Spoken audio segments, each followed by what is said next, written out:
जल्दी उठना और अपने लिए टाइम निकालना। अपने लिए जब तक हम टाइम नहीं निकालते ना, तब तक हम पूरा घर का क्या, हम दुनिया का कोई भी काम नहीं कर सकते।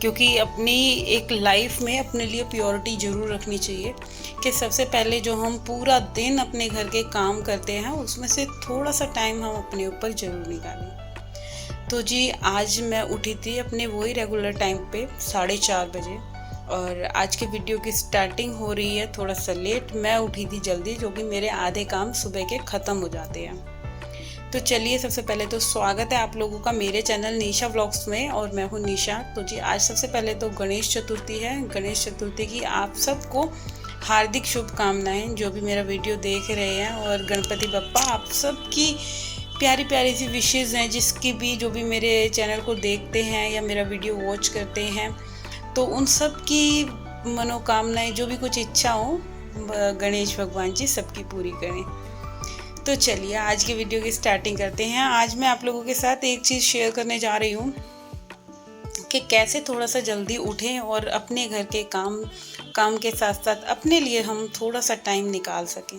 वरना क्या होता है ना, हम हाउसवाइफ ऐसी हैं, पूरा दिन घर के काम में लगी रहती हैं। 24 घंटे होते हैं, 24 घंटे में से अगर हम 1 घंटा भी अपने लिए नहीं निकाल पाए तो हमारे ऊपर लानत है। ये बहुत बड़ी, क्योंकि जब तक हमारी बॉडी ठीक नहीं रहेगी, हम ही चुस्त तंदुरुस्त नहीं रहेंगे, तो हम अपने घर के काम, बच्चों को, हस्बैंड को और घर के बाकी सदस्यों को हम कैसे देख पाएंगे। उसके लिए सबसे बढ़िया यही है कि थोड़ा सा जल्दी उठ जाओ। आलस आता है, सबको आता है, मेरे को भी आता है। बट जब आप अपनी आदत बना लेंगे ना थोड़ा सा जल्दी उठने की, तो आप देखना आपके अंदर एक अलग ही एक्टिविटी सी होगी। आप बिल्कुल, एक कहते हैं ना, बिल्कुल एक्टिव रहोगे पूरे दिन। मेरे को तो इतना पता है, क्योंकि मैंने भी अपने लाइफ स्टाइल में थोड़ा चेंजेस करे हैं, तब जाकर मेरा जो ये रूटीन बना है। क्योंकि पहले मेरे को भी बहुत नींद आती थी, पूरा दिन ऐसी थकावट थकावट सी, जरा सा काम करा है वीकनेस सी आ रही है, चक्कर आ रहे हैं। बट जब हम इन कामों को, एक तो अपना कहते हैं ना मोटिवेशन होना, एक टाइम मैनेजमेंट होना अपनी लाइफ में। आप किसी भी कह सकते हैं, आप टीन एज में हैं या बुढ़ापे की एज में है या जवान की एज में है, तीनों ही एज में अपना टाइम मैनेजमेंट होना बहुत ज़रूरी है। क्योंकि एक जो हमारी दिनचर्या है या रूटीन है, कोई भी चीज़ है, वो अगर सही से नहीं है, टाइम टेबल के हिसाब नहीं है, तो फिर कुछ नहीं हो सकता उस इंसान का। तो मैं जैसे कि सुबह जल्दी उठती हूँ, कभी मैं छुट्टी लेट भी हो जाती हूँ, ऐसा नहीं है कि नहीं होती। जिस दिन बच्चों की छुट्टी होती है उस दिन मैं लेट हो जाती हूँ। मेरे को ये टेंशन होती है ना कि उस दिन ये लगता है चलो बच्चों की छुट्टी है तो थोड़ा सा आज रेस्ट कर सकते हैं। हफ्ते में 1-2 दिन ऐसा चल सकता है, ऐसी कोई बड़ी बात नहीं है कि मैं ये कहूँ कि नहीं, मैं सुबह 4:30 या 5 बजे मैं रेगुलर ही उठती हूँ। तो नहीं, ऐसा नहीं है। हफ्ते में 2 दिन मेरा भी स्किप होता है, उस दिन मैं 6:30 बजे उठती हूँ। तो यही है कि जल्दी उठ जाते हैं तो क्या है, जैसे पूरे घर में झाड़ू वगैरह लगा के, नहा के, अपना मंदिर, मॉर्निंग वॉक पे हो, और मॉर्निंग वॉक के बाद मंदिर जाना चाहो तो मंदिर जा सकते हो। जो भी आप अपने आपके मॉर्निंग, मुझे नहीं पता सबका मॉर्निंग का रूटीन कैसा है, क्योंकि बहुत घरों में पहले घर के काम कर लेते हैं फिर बाद में नहाते हैं। बट हमारे यहाँ क्या है कि हमारे यहाँ सुबह मॉर्निंग में नहा कर ही हम किचन में घुसेंगे, उससे पहले नहीं हम कहीं भी। उसके बाद चाहे आप दोबारा से, मेरा क्या है कि मतलब 12 बजे तक मैं काम ख़त्म करती हूँ ना, फिर उसके बाद मैं पूरा दोबारा से नहा धो के बिल्कुल फ्रेश हो जाती हूँ। क्योंकि काम करते टाइम आप खुद ही देखोगे, इतने पसीने, इतना मतलब कि गर्मी का जैसे टाइम है, और अब तो दिल्ली में भी पूरे 10-11 महीने गर्मी रहती है भयंकर। नवंबर तक भी हमारा तो एसी चल जाता है, क्योंकि 3rd फ्लोर पे है, तो ऊपर बहुत गर्मी रहती है। सिर्फ दिसंबर और जनवरी 2 महीने जो है वो ठंड के आते हैं, या तीसरा फरवरी में तो बिल्कुल नाम की ही रह जाती है। तो मैं यही कह रही थी कि अपना टाइम मैनेजमेंट होना बहुत ज़रूरी है, और टाइम के हिसाब से ही हम चलेंगे तो अपने घर के काम कर पाएंगे। तो इधर अभी सबसे पहले मेरा जो है, पूरे तो नहा धो के फिर अपना दोबारा से नहा लो, ऐसा कुछ रूटीन बना रखा है। तो अभी जैसे मॉर्निंग में उठने के बाद बच्चों को भी, जैसे आज बच्चों की छुट्टी है क्योंकि एग्ज़ाम चल रहे हैं, वो अपने रिवीजन के लिए उन्होंने स्कूल वालों ने छुट्टी दे रखी है। तो मेरा क्या है, मैंने बच्चों को भी दोनों को उठा के नहा धो लिए, बच्चे भी अपना पूजा पाठ वगैरह सब चीज़ करके, कुछ रूटीन आप ऐसे बनाओगे तो बच्चों को भी आदत पड़ेगी। बच्चे भी पूजा पाठ करके उनको नाश्ता वगैरह दे दिया था, तो 9 बजे तक मेरे घर का नाश्ता वगैरह सब निपट गया। उसके बाद जो बारी आती है, मैं सबसे पहले धोती हूँ अपने कपड़े। जो लॉन्ड्री की मशीन है मेरी रोज़ लगती है, कोई भी दिन मिस नहीं होता। कपड़े वगैरह धोने के बाद फिर मैंने बनाया खाना बच्चों के लिए। उसमें बनाया मैंने पुलाव पुलाव बनाए थे आज। और उसके बाद जो है मैं लगी थी पूरे घर की क्लीनिंग करने में। तो ये जो मेरे छोटे मोटे काम होते हैं, ये मैं सबसे पहले इनको प्रेफर करती हूँ। इन सब कामों को ख़त्म करने के बाद पूरे घर में फिर लगाती हूँ झाड़ू पोछा। 3 बाथरूम है, तीनों ही बाथरूम रोज़ाना क्लीन होते हैं, क्योंकि सारे ही यूज़ होते हैं। तो फिर मेरा मन ही नहीं मानता इनको गंदा छोड़ा जाए। तो अभी बस सबसे पहले मैं सफाई का काम कर रही हूँ, क्योंकि अभी मेरे को झाड़ू पोछा करने के बाद जो है बैल्कनी क्लीन करनी है। तो आप देख सकते हैं थोड़ा सा जल्दी उठ के काम भी देखो फटाफट फटाफट हो रहे हैं, और घर बिल्कुल साफ़ सुथरा है। और देखो मैंने अभी कोई मेड वगैरह भी नहीं लगाई है। कि मेरे पास एक कमेंट आया था कि आप सारा काम अकेले कैसे कर लेते हो, क्योंकि बहुत लोगों को ना ये काम बहुत ज़्यादा हैवी लगते हैं। तो मैं नहीं मानती कि अपने घर के काम करने में देखो थोड़ा शरीर टूटता है। और जो कोई, मैं तो ये सोचती हूँ जो घर में करवाती हैं जिससे काम, तो वो भी तो कितना काम करती हैं, कितने घरों का करती हैं, उनका भी तो शरीर भगवान ने ही बनाया है। तो थकान का सिस्टम पता है कहाँ से है? आपके माइंड से है। जब आप अपने दिमाग से सोचते हो ना कि हम थक गए, और जब हम काम में लगते हैं, मेरे साथ भी ऐसे होता है, मेरे को लगता है थक गई।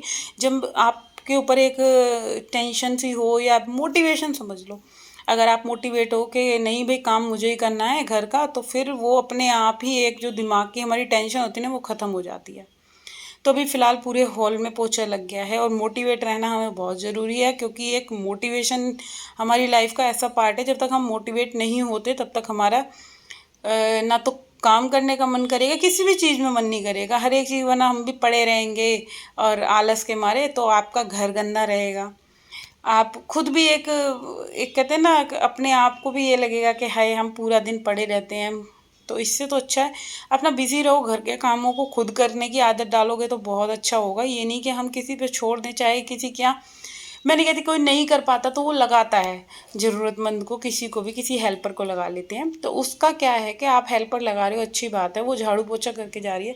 मगर जो सामानों की उठा धरी है, कोई कपड़े रखने हैं, अलमीरा क्लीन करनी है, बर्तन साफ़ करने हैं, या छोटे मोटे जो काम हैं, अगर हम खुद से करेंगे ना तो बहुत अच्छा रहेगा। घर भी बिल्कुल आपका एकदम ऑर्गेनाइज सा रहेगा। और मेहनत करनी चाहिए इंसान को। और मेहनत नहीं करते तो फिर वही होता है, हमारे एक तो बॉडी पे सबसे पहले इफ़ेक्ट करता है, क्योंकि आजकल के हमारे जो काम हैं वो स्टैंडिंग वाले हो गए हैं, खड़े खड़े के। कि पहले के काम इतने मेहनत वाले थे, बैठ के पोछा लगाना है, सारी चीज़ें गांव में खेतों में भी काम कर रही हैं औरतें, तो वो वाले मेहनत तो अब शरीर से रही नहीं है। तो स्टैंडिंग स्टैंडिंग का हो गया, इसीलिए शरीर जल्दी फूल जाते हैं। अगर घर के काम में ही थोड़ी सी मेहनत लगा ली जाए तो हमें कोई जिम या वर्कआउट की ज़रूरत भी ना पड़े। तो अभी मेरे जो बैल्कनी क्लीन हो चुकी है पूरा, आप देख सकते हैं, मैंने पूरी धो दी, सुखा दी। अब जो बारी है, मैं जल्दी से यहाँ पे सफाई करने के बाद करूँगी जल्दी से कपड़े फोल्ड।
तो जी अब जो बारी आई है वो है कपड़े फोल्ड करने की, क्योंकि खाना रेडी हो गया है, कपड़े भी देखो। अब सुबह के बज रहे थे 11:15 बजे का टाइम था, जो मेरे सुबह मैं आई थिंक 4:30 बजे उठी, तो मतलब 5 बजे से मेरे काम जो है स्टार्ट हो गए। और 5 बजे से लेके 11:30 बजे तक जितना काम था ना, कपड़े धोना, सफाई का, प्रेस का, और इसमें एक वीडियो एडिटिंग का रह गया था। वो वीडियो एडिटिंग मैं नहाने से पहले ऐड करके चली जाती हूँ, फिर आती हूँ तो 12:30 आई थिंक, पौना 1 हो जाता है, तो तब तक वीडियो एडिट हो जाती है, उसके बाद मैं खाना खाती हूँ। तो मैं यही बता रही थी कि अब आप अपने टाइम के हिसाब, सारे जो अपने घर के काम हैं, अगर हम टाइम मैनेजमेंट के हिसाब से करेंगे तो बहुत ही परफेक्टली होंगे और बहुत आसानी से सारे काम ख़त्म हो जाएंगे। और पूरा दिन अगर पलंग तोड़ना है तो वो बात और है, बट अगर हमारे लाइफ में अगर टाइम मैनेजमेंट नहीं है, कोई टाइम टेबल नहीं है किसी भी चीज़ का, तो काम तो क्या, कुछ भी नहीं हो सकता। अब जो बाकी का मेरा जो टाइम है वो फ्री है, मैं 12:30 1 बजे तक पूरा फ्री हो लेती हूँ। उसके बाद खाना वाना खा के रेस्ट करती हूँ 1.5 2 घंटे, फिर वही 3 4 4 बजे से उठने के बाद चाय वगैरह बनाना, तो इवनिंग का मेरा काम स्टार्ट हो जाता है। तो आशा करती हूँ आप लोगों को मेरा ये आज का वीडियो अच्छा लगा होगा, और किसी को भी अगर अच्छा लगे तो सबसे पहले कमेंट ज़रूर लिखना, और कहाँ से देख रहे हो आप लोग मेरा वीडियो ये भी लिखना, उस स्टेट का नाम लिखना प्लीज़ प्लीज़। और इस वीडियो को यहीं पे एंड करूँगी, क्योंकि अभी मुझे कपड़े प्रेस भी करने हैं। उससे पहले मैं ये सारे के सारे कपड़ों को ना फोल्ड कर करके इनकी जगह लगा दूँगी, अलमीरा में सारे कपड़े रख दूँगी। तो चलिए, कल मिलेंगे एक और नए दिन के साथ। जब तक के लिए टाटा एंड बाय बाय।